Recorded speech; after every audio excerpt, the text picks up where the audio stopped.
Welcome to the Review Journal Sports Betting Spotlight in the NFL Week 14. We're here at the TI Sportsbook on the Strip, as always, joined by handicapper Kelly Stewart at Kelly in Vegas and TI Sportsbook Director Tony Nevill. We'll give you 3 picks each in the NFL, including our best bet. And ladies first, Kelly, who are your first 2 plays in the NFL? You know, I got a couple of situational plays. We'll call it that. The first play I'm playing is the Denver Broncos. You guys know I had the Miami Dolphins last week. That was the easiest game I have ever won. I mean, the Broncos just looked horrible. Now they're 1-point favorites at home versus the Jets. It's their first time home in 5 weeks, but they're getting 1 at home. It seems like a trap game for the Jets.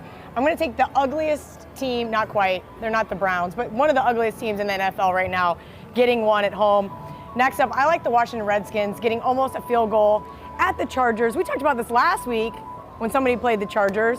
At some point, 2 field goals against 6, right? At some point in time, the Chargers stock is just too high. They were laying 2 touchdowns last week over the Browns. The Browns got the cover. This week, I get it. The Redskins just got throttled by the Cowboys on Thursday night, but they're well rested. Kirk Cousins is still a great quarterback. I think the hype on Phillip Rivers and the Chargers comes to an end when the Redskins win outright in Los Angeles this week.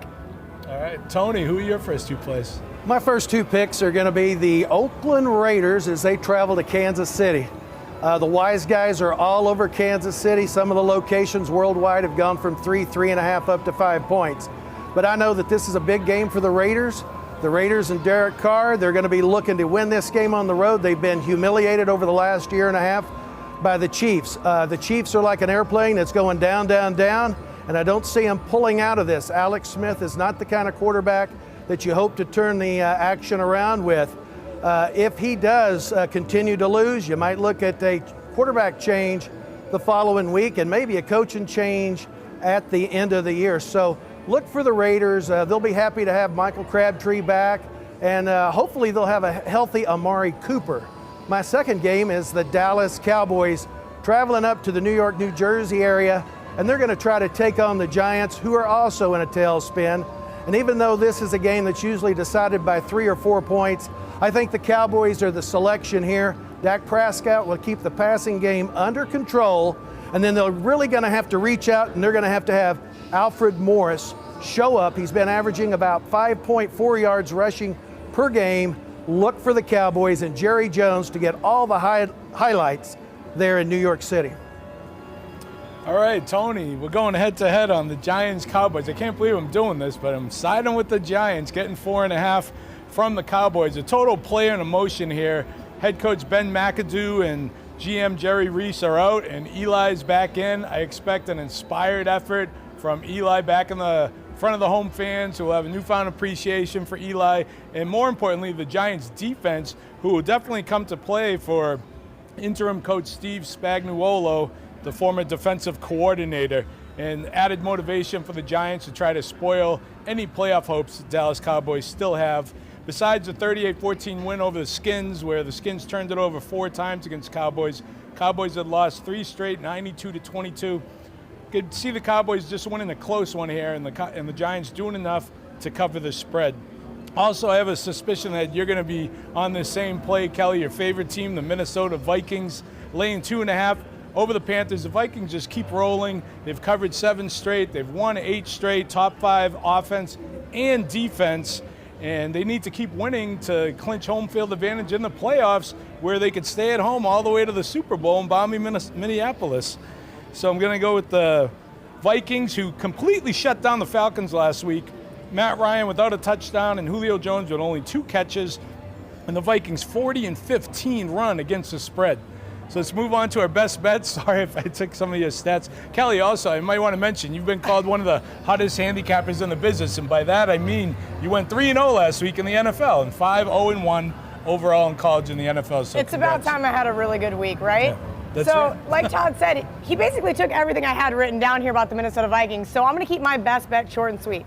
Number 1, I never lay road chalk in the NFL, so this is something new to me, so bear with me. It might be a trap game, but I do not care like Todd said, the Minnesota Vikings are my favorite NFL team, and not for any other reason than I love Coach Zimmer, and they are on an incredible ATS run and have been for almost the last 2 seasons. I love what Case Keenum's doing. He's not turning the ball over. He's making smart play, but the credit has got to go to this Vikings defense.